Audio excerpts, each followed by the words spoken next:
मेरा बच्चा मेरी जुड़वा बहन के पति जैसा क्यों लगता था? यह राज जब सबके सामने आया तो क्या हुआ?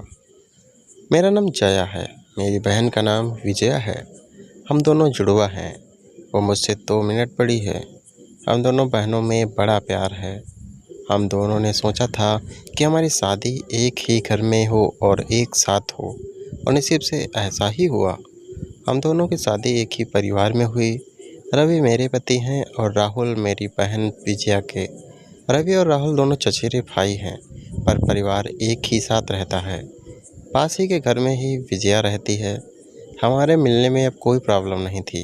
राहुल और रवि हमारे पतियों में भी अच्छी बॉन्डिंग है। घर सिर्फ दीवारों से अलग हैं। ऐसे हम कहीं भी खाना खाते हैं और कहीं भी रहते थे। हम दोनों बहनों को भी यह अच्छा लगा कि चलो कोई बंदिश नहीं है। शादी के साथ होने के साथ ही अब हम दोनों एक साथ ही प्रेग्नेंट भी हो गई। लेकिन सच बताऊं तो यह हमने सोचा नहीं था, यह बस हो गया। हम दोनों को डिलीवरी डेट भी एक ही दी गई थी। ससुराल और मेरे घर में सभी खुश थे। हम दोनों बहनें एक साथ ही अपने घर गई और एक और संयोग हुआ कि हम एक साथ ही अस्पताल भी गए डिलीवरी के लिए। मेरी डिलीवरी में कुछ प्रॉब्लम होने की वजह से ऑपरेशन ज़रूरी हो गया। कुछ समय के लिए तो होश में रही, लेकिन बाद में मुझे याद नहीं। आँख खुली तो पता चला कि मुझे लड़का हुआ है। फिर मैंने पूछा विजया का, तो पता चला उसे लड़की हुई है। उन दोनों का समय भी एक ही था। हम दोनों बहनें खुश थी और कुछ समय बाद ही अपने ससुराल वापस आ गई।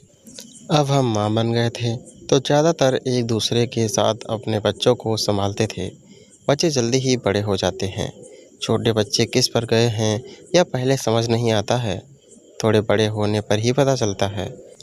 लेकिन जैसे जैसे मेरा बेटा बड़ा हो रहा था, वो न मुझ पर न अपने पिता रवि जैसा था, बल्कि वो तो मेरी बहन के पति राहुल जैसा लगने लगा था। पहले मुझे लगा कि यह मुझे ही लग रहा है, लेकिन ऐसा बाहर वाले भी कहने लगे थे।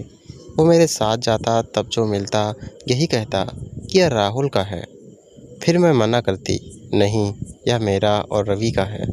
विजया की लड़की बिल्कुल विजया की तरह ही दिखती थी, लेकिन मेरा बच्चा उसके पति जैसा क्यों लगने लगा, यह बात मुझे समझ नहीं आई। मेरे पति को एक बार मैंने ऐसे ही उससे मजाक में पूछ लिया, यह तो राहुल जैसा लगने लगा है। वो गुस्सा हो गए, कहने लगे पागल हो, ऐसे कुछ भी मत बोला करो। मेरी मजाक में कही बात पर वो इस तरह गुस्सा हो जाएंगे मुझे पता नहीं था, लेकिन ऐसा वो पहली बार ही हुए थे। अब मेरे मन में कई सवाल मंडराने लगे कि मेरे साथ हो क्या रहा है। मेरी बहन और बाकी सभी को मैंने कुछ नहीं कहा, लेकिन क्या सबको दिखाई नहीं पड़ रहा था? लेकिन कोई भी इस बारे में जिक्र नहीं करता था और कुछ महीने ऐसे ही चला गया। लेकिन मेरे दिमाग में यह सब चलता ही रहा। फिर मैंने सोचा कि मैं अपनी बहन से बात करूं। मैंने उससे डायरेक्ट नहीं पूछा, क्योंकि हो सकता है वो गलत तरीके से ले ले, और मैं नहीं चाहती थी कि मेरी वजह से उसके और राहुल में कुछ तनाव पैदा हो। मैंने ऐसे ही उससे मजाक में ही कहा, यह तो धीरे धीरे अपने चाचा जैसा होने लगा है, और लगेगा भी क्यों नहीं, एक ही परिवार के तो हैं। वो थोड़ा सा मुस्कुराई। वह सब मैंने पकड़ लिया, क्योंकि मैं अपनी बहन को बचपन से जानती थी। कुछ छिपाने वाली मुस्कान थी उसकी। वो जल्दी से कुछ बहाना करके वहाँ से चली गई। इस घर में ऐसी कोई बात है जो उनसे छिपाई जा रही है। मैं अब शक भी करने लगी थी सब पर, अपने पति पर, बहन पर, अपने पति राहुल पर। मैं कुछ बहाना करके बिना बताए अपने मायके गई। विजया को भी नहीं बताया। मेरी माँ से जाकर मैंने कहा कि मुझे पता नहीं क्या हो रहा है, मैं पागल हो गई हूँ, कुछ भी उल्टा सीधा सोच रही हूँ। थोड़े दिन यहाँ रहती हूँ, शायद दिमाग शांत हो जाए।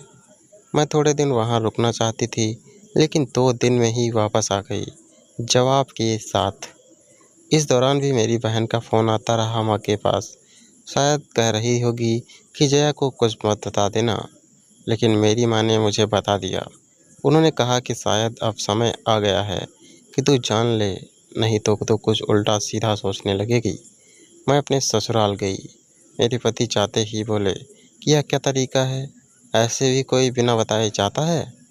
मैंने उनसे कहा चलो। उन्हें मैं विजया के यहाँ ले गई। उसका पति राहुल भी वही था। मुझे और रवि को देखकर थोड़ा आश्चर्य हुआ उनको। विजया बोलती है, आजा, क्या लाई है माँ के यहाँ से, बिना बताए चली गई। मैंने बोला, तूने भी छिपाया है कि तेरे गर्भ में जुड़वा बच्चे थे। वो सुनकर मेरी ओर देखने लगी। मैंने जाकर उसे गले लगा लिया। यह मेरी बहन है जिसने अपना एक बच्चा मेरी गोद में दे दिया था। वो बोली कि मैंने सभी को मना किया था क्योंकि मैं तुझे सरप्राइज़ देना चाहती थी, लेकिन कुछ कॉम्प्लिकेशन की वजह से तेरा बच्चा बचा नहीं, और मैं नहीं चाहती थी कि मेरी बहन आँख खोले तो उसे यह सुनना पड़े कि उसकी गोद सूनी हो गई है। और वैसे भी यह मेरे पास रहे या तेरे पास रहे, क्या फ़र्क पड़ता है। मेरी बहना को गले लगाकर मैं बहुत रोई। उसकी जगह मैं होती तो शायद देर नहीं कर पाती, लेकिन उसका दिल तो बहुत बड़ा निकला, साथ ही उसके पति राहुल का भी। मेरे पति भी मुझे खुश देखना चाहते थे, इसीलिए वो भी चुप रहे। ऐसी बहन और ऐसा परिवार मिल जाए तो और क्या चाहिए। उसके किए एहसान को मैंने अपने पास ही रखा। उसे बहुत प्यार देने की कोशिश करती रहती हूँ। आपको ये कहानी कैसी लगी हमें कमेंट में ज़रूर बताएं। और दोस्तों, हम यहाँ पर कोशिश करते हैं आपके सामने अच्छी कहानियाँ लाने की, कहानियाँ जो आपको पसंद हैं। इसके लिए हम बड़ी मेहनत करते हैं। आप हमारे चैनल को सब्सक्राइब करिए और हम इसी तरह से आपका मनोरंजन करते रहेंगे। धन्यवाद। मिलते हैं नेक्स्ट स्टोरी के साथ।